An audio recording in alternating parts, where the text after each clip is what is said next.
ప్రియులారా, ప్రభువైన యేసు క్రీస్తు నామమున మీకు శుభములు. TWT తెలుగు జీవజలం కార్యక్రమానికి మిమ్మును ప్రేమపూర్వకంగా ఆహ్వానిస్తున్నాము. రండి, పరిశుద్ధ దేవుని వాక్యాన్ని ధ్యానం చేద్దాం.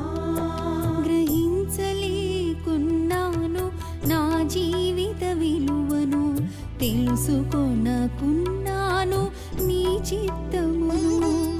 గ్రహించలేకున్నాను నా జీవిత విలువను, తెలుసుకొనకున్నాను నీ చిత్తమును.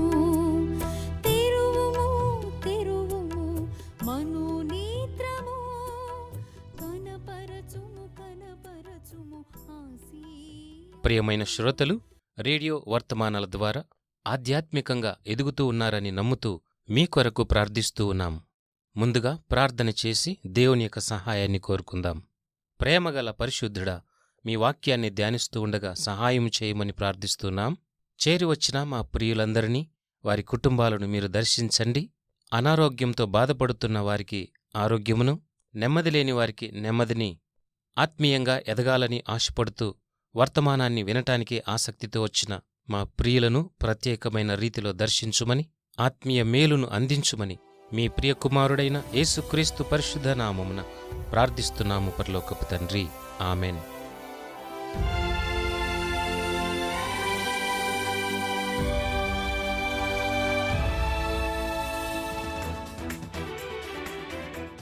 ప్రియ శ్రోతలు, ఈ దినానికై ఏర్పాటు చేయబడిన అంశము టంగ్స్, భాషలు. అపోస్తలుడైన పౌలు కొరింథీయులకు రాసిన మొదటి పత్రిక 12వ అధ్యాయంలో ఈ భాషల గురించినటువంటి ప్రస్తావన వివరించాడు. అంతేకాదు ఆత్మీయమైన వరముల గురించి కూడా 11, 12, 13వ అధ్యాయములలో వివరిస్తూ ఉన్నాడు. కృపావరములలో భాషలు అన్నది ఒక వరమే. చాలామంది క్రైస్తవులకు భాషల గురించి అనేక సందేహాలు ఉన్నాయి. వాటి గురించి ప్రభువు మనకిచ్చినటువంటి కొద్దిపాటి జ్ఞానముతో ఆలోచన చేద్దాం. కొన్ని సంఘాలలో భాషలకు ఒక ప్రత్యేకమైన స్థానాన్ని ఆరాధన క్రమంలో ఉంచుతారు. అంతేకాదు భాషలు మాట్లాడితేనే వారికి భక్తి ఉన్నట్టుగా భావిస్తారు. అందుకే పౌలుగారు కొరింథీయులకు రాస్తూ ఈ భాషల గురించి మాట్లాడుతూ, అయినను సంఘములో భాషతో 10,000 మాటలు పలుకుట కంటే ఇతరులకు బోధ కలుగునట్లు నా మనస్సుతో 5 మాటలు పలుకుట మేలు. ఈ వచనాన్ని బట్టి పౌలుగారు మనకు హెచ్చరిస్తున్న మాట ఏంటంటే, ఎవరైనా భాషలు మాట్లాడుతూ ఉంటే వారిని మితము చేయటము మంచిది. కొంతమంది భాషలు మాట్లాడేవారు వాటి అర్థము చెప్పలేరు. అంతేకాదు విన్నవారిలో కూడా వాటి అర్థం చెప్పలేరు. గమనించండి, మందిరములో ఆరాధన సమయంలో ఒక క్రమాన్ని పాటించవలసి వస్తుంది కదా. కొంతమంది అయితే భాషలతోనే ఇతరుల కొరకై ప్రార్థన చేస్తూ ఉంటారు. ఒకవేళ పరిశుద్ధాత్ముడు ఒకరి ద్వారా భాషలు మాట్లాడించినట్లయితే, లేదా ఇతరులు వాటి అర్థాన్ని వివరిస్తున్నట్లయితే అది లాభకరముగా ఉండాలి. పౌలుగారు ఈ పత్రిక ద్వారా క్రైస్తవ సంఘాలలో అసహజమైన వాతావరణాన్ని రాకుండా చూడాలని పౌలుగారి ప్రయత్నం. గమనించాలి, కృపావరములలో గొప్ప వరమేంటో వాటిమీద మనం ధ్యాస ఉంచాలి. ఆత్మీయ వరములను మనం గమనించినట్లయితే అవి చాలా గొప్పవి. వాటిలో ప్రేమ, సమాధానము అనునవి చాలా అద్భుతమైన వరములు. పరిశుద్ధాత్ముడు ఇచ్చే వరములలో సమాధానము అన్నది చాలా అపురూపమైనది. నా జీవితంలో చాలాసార్లు రాత్రికాల ప్రార్థనలో నా వ్యక్తిగత ప్రార్థనను ముగించుకున్న తరువాత నా హృదయము సమాధానముతోనూ నమ్మకముతోనూ నిండి ఉంటుంది. నా దేవునితో నేను సరిగా ఉన్నానని నాకొక తృప్తి ఉంటుంది.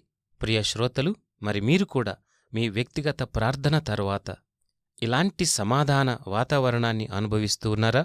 ఏ దినమునకు ఆ దినము మన హృదయాన్ని సరిచేసుకుంటూ ఉన్నామా? కొంతమందిని చూచినప్పుడు వారి హృదయము కలత చెందినట్లుగా కనపడుతూ ఉంటుంది. వారి స్థితి భారము మోస్తూ ఉన్నట్లుగా, అసమాధానముతోనూ నెమ్మదిలేని స్థితిలోనూ కనపడుతూ ఉంటారు. ఇలాంటి అనుభవాన్ని నీవు అనుభవిస్తున్నట్లయితే నీకొక శుభవార్త. ప్రభు అయిన యేసుక్రీస్తువారు సెలవిస్తూ ఉన్నారు, ప్రయాసపడి భారము మోసుకొనుచున్న సమస్త జనులారా నా యొద్దకు రండి, నేను మీకు విశ్రాంతి కలుగజేతునని వాక్యము సెలవిస్తూ ఉన్నది. ప్రభువైన యేసే ఆ భారాన్ని మోయటానికి సిద్ధంగా ఉన్నప్పుడు మనమెంతో నిశ్చేతగా ఉండవచ్చు. అది దేవునియందు విశ్వాసముంచుట ద్వారానే కలుగుతుంది. ఒక చిన్న ఉదాహరణను గమనించండి. ఒక వ్యక్తి తన భుజాల మీద భారాన్ని మోసుకొని తన ఊరికి బయలుదేరుతూ ఉన్నాడు. అతడు భారాన్ని మోసుకుంటూ నడుస్తూ వెళుతూ ఉండగా ఒక వ్యక్తి వాహనం మీద వచ్చి తన వాహనాన్ని ఆపి, అయ్యా, ఈ భారాన్ని మోసుకొని నీవెక్కడికెళ్తున్నావు? రండి, నా వాహనం మీద కూర్చుంటే నేను మిమ్మును నీవు వెళ్ళవలసిన చోటికి నేను దిగబెడతాను అని ఒక చిన్న సహాయాన్ని చెయ్యాలనుకున్నాడు ఆ వాహనము గల వ్యక్తి. కాని ఒక చిన్న విషయమేంటంటే, తానిచ్చినటువంటి ఆహ్వానం మేరకు ఆ బండి మీద ఎక్కాడు. అయితే బండిమీద కూర్చున్నప్పుడు కూడా తన భుజము మీది భారాన్ని తీయలేదు. అప్పుడు వాహన యజమాని వెనక్కి తిరిగి అడిగాడు, అయ్యా, నీ భుజం మీద ఎందుకు ఆ భారాన్ని ఇంకా మోస్తూ ఉన్నావు? బండిమీద స్థలముంది కదా, అక్కడ ఉంచొచ్చు కదా అని అడిగాడు. అప్పుడు భారాన్ని మోస్తున్న వ్యక్తి ఇస్తున్న సమాధానం చూడండి. మీరు నన్ను ఆహ్వానించారు, మీ వాహనము నన్ను మోస్తున్నది కదా, నా సంచి ఈ వాహనానికి భారమెందుకని నేనే మోస్తున్నాను అన్నాడు. ఎలాగూ నాకు అలవాటే కదా అన్నాడు. ప్రియులారా, మన జీవితాల్లో కూడా కొన్నిసార్లు ఇలాగే జరుగుతూ ఉంటుంది. ప్రభువైన యేసుక్రీస్తు మన భారాలను మోయటానికి సిద్ధంగా ఉన్నాడు. పేతురు రాసిన మొదటి పత్రిక 5వ అధ్యాయం 7వ వచనం ఈ విధంగా సెలవిస్తూ ఉన్నది, ఆయన మిమ్మును గూర్చి చింతించుచూ ఉన్నాడు గనుక మీ చింత యావత్తు ఆయన మీద వేయుడి. చాలామార్లు మన బాధలు మనమే మోసుకుంటూ వెళ్తూ ఉంటాం. గమనించండి, మన భారాన్ని, మన బాధలను నిజముగా ఆయన మీద వేసినప్పుడే నిజమైన శాంతిని, నెమ్మదిని అనుభవిస్తాం. ఫిలిప్పీయులకు రాసిన పత్రిక 4వ అధ్యాయం 7వ వచనంలో ఈ విధంగా ఉన్నది, దేవుని సమాధానము మనతోనే ఉంటుంది. కొంతమంది తమ ఆరోగ్యం కొద్దిగా బాగలేకపోయినా చాలా కలవరపడిపోతూ ఉంటారు. ఇలాంటి వారికి ఈ శుభవర్తమానాన్ని అందించగలిగితే వారు కూడా సమాధానంతో నెమ్మది కలిగి ఉంటారు. నెమ్మది అయిన హృదయము కలిగి ఉండటం కూడా జ్ఞానమునకు మించినది. మన భారాన్ని పూర్తిగా దేవుని చేతులలో ఉంచాలి. అప్పుడే నిజమైన సమాధానం మనకు కలుగుతుంది.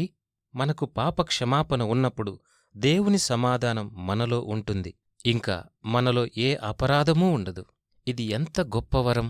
ఫిలిప్పీయులకు రాసిన పత్రిక 4వ అధ్యాయం 19వ వచనంలో దేవుడు మన ప్రతి అవసరతలను తీర్చును అని రాయబడి ఉన్నది. దీనిని నీవు అంగీకరిస్తున్నావా? నీ అవసరతలను దేవుడు తీర్చగలడు అని నీవు విశ్వసిస్తున్నావా? నమ్ముతున్నావా? పరిశుద్ధాత్మ వరముల వలన దేవుడు మన జీవితమునకు కావలసిన ప్రతి అవసరము తీర్చును. అలాగని దేవుణ్ణి మనము అత్యాశతో అనవసరమైనవన్నీ అడగకూడదు సుమా. దేవుణ్ణి మనం ఏదడిగినా అది అవసరమే అయి ఉండాలి. ఆయన చిత్తములో ఏమి మనకు కావాలో దానినే అడగాలి. అంతేకాదు, దేవుడు కూడా మన జీవితంలో ఏవి అవసరమో, మన ఆత్మకు ఏది ఆశీర్వాదకరమో వాటినే దయచేస్తాడు. నిత్య జీవమునకు ఆటంకపరిచేవి ఏవి కూడా మనము ఆశించకూడదు, అడగకూడదు. ఆయన కూడా వాటిని మనకివ్వడు. ప్రియులారా, మనము ఏదైనా పొందుకుంటున్నాము అంటే అది కేవలము ఆయన కృప మాత్రమే. ఇంతవరకు ఆయన ఇచ్చే సమాధానము అన్న వరాన్ని, ప్రేమ అనే వరాన్ని గురించి నేర్చుకున్నాం. ఆయన కాపుదల అనేది కూడా మరియొక వరం. ఆత్మీయంగా కూడా ఆయన కాపుదలనిస్తాడు. పరిశుద్ధాత్మ యొక్క శక్తి మనకు ఉన్నంతకాలము ఏ పాపములో పడకుండా మన జీవితాన్ని ఆయన కాపాడగలడు. నా జీవితంలో దేవుడు అనేకమార్లు నన్ను కాపాడాడు అని నేను చెప్పగలను. కొన్నిమార్లు దేవుడు నన్ను మరణము నుండి కూడా తప్పించాడు. ఒక సందర్భంలో నేను నార్త్ క్యారోలినా నుండి తిరిగి అమెరికాకు వస్తున్నప్పుడు 2 హైవే దారులు ట్రాఫిక్ చేత రద్దీగా ఉంది. నేను తొందరగా చేరుకునే ప్రయత్నంలో అన్నీ దాటుకొనిపోయే సమయంలో ఒక సెమీ ట్రక్ నా వైపు దూసుకొని వస్తూ ఉన్నది. అప్పుడు దానిని తప్పించుకోవటానికి ఒక కాలువ మీదికి పోవలసి వచ్చింది. దానికి తోడుగా వర్షం కూడా.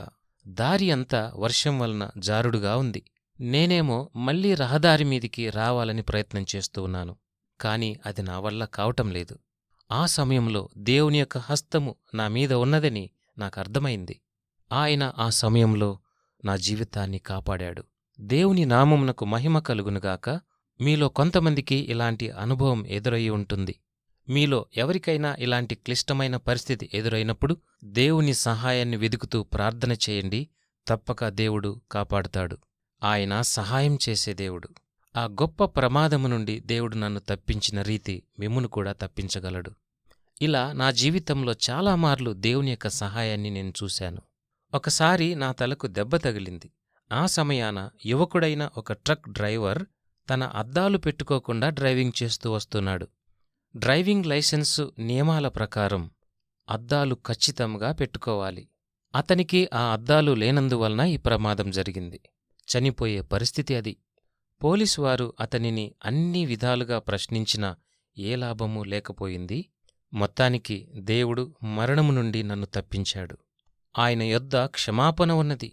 ఆయన మనకు ప్రశాంతతను, నెమ్మదిని ఇస్తాడు. మన పాపముల నుండి మనల్ని ఆయన విడిపిస్తానని ఒక నిరీక్షణను మనకు కలిగించాడు. రోమీలకు రాసిన పత్రిక 8వ అధ్యాయము 1-2 వచనాలలో పరిశుద్ధాత్మ వరములు అనేకములు, కాబట్టి భాషల మీద ఎక్కువ మనస్సు ఉంచనవసరం లేదు. ఆ వరమును దేవుడు నీకు ఇచ్చినట్లయితే ఆయనను స్తుతించు.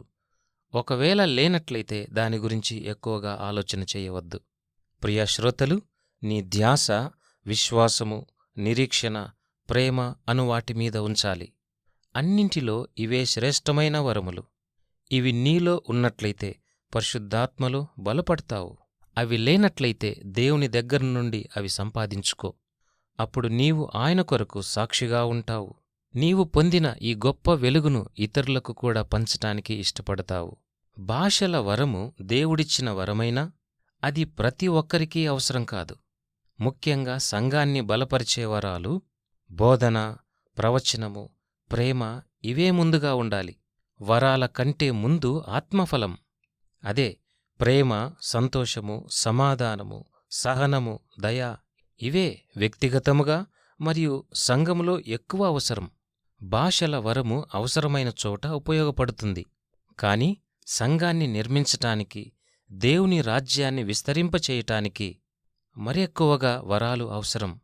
కనుక కొరింథీయులకు రాసిన మొదటి పత్రిక 14వ అధ్యాయము 1 వచనంలో ప్రేమ కలిగియుండుటకు ప్రయాసపడుడి, ఆత్మసంబంధమైన వరములను ఆసక్తితో అపేక్షించుడి అని చాలా తేటగా రాయబడి ఉన్నది. మరి ఈ ఆత్మీయ వరముల కొరకు దేవుణ్ణి అడుగుతావా? వ్యక్తిగతంగా ఆత్మీయంగా ఫలించటానికి, సంఘక్షేమాభివృద్ధి కొరకై దేవుని సహాయాన్ని కోరుకుంటావా? తలలు వంచినట్లయితే ప్రార్థన చేద్దాం. ప్రార్థన. ప్రియా పరలోకపు తండ్రి, మా ఆత్మీయ జీవితాలను పోషిస్తున్నందుకై మిమ్మల్ని ఆరాధిస్తూ ఉన్నాం. వాక్యము ద్వారా మాట్లాడినందుకై మిమ్మల్ని స్తుతిస్తూ ఉన్నాం. మా ఆత్మీయ జీవితాలలో అతి ప్రాముఖ్యమైనవి ప్రేమ, సంతోషము, సమాధానము, సహనము, దయ ఇలాంటి ఆత్మఫలము మీద మా మనసు నుంచి సంఘాభివృద్ధిలో పాలు పొందటానికి, నశించిపోయే ఆత్మలను రక్షించుకునే ప్రయత్నంలో ఈ శ్రేష్టమైన ఫలాన్ని మీరు మాకు దయచేయమని ఈ రేడియో వర్తమానం ద్వారా వింటూ ఉన్న మా ప్రియ శ్రోతలందరినీ దీవించండి. ఆత్మీయంగా ఫలించాలని ఇష్టపడుతున్న ప్రతి ఒక్క వ్యక్తిగత జీవితాన్ని మీరు దర్శించండి. మీ కృపను విస్తరింపచేయమని మీ ప్రియకుమారుడైన యేసుక్రీస్తు నామమున ప్రార్థిస్తున్నాం పరలోకపు తండ్రి. ఆమెన్. పోగొట్టుకొనినా నీవిచ్చిన కృపను జాగ్రత్తగా వెతుకుచున్నాను. పోగొట్టుకొనినా నీవిచ్చిన కృపను జాగ్రత్తగా వెతుకుచున్నాను. మెడ మీద పడి నీవు ముద్దాడిన తండ్రివి. వివరముల కొరకు మా ఇమెయిల్ listenersfeedback@gmail.com. వాట్సాప్, SMS కొరకు మా ఫోన్ నంబర్ 8523047990. దేవుడు మిమ్మును దీవించునుగాక. ఆమెన్.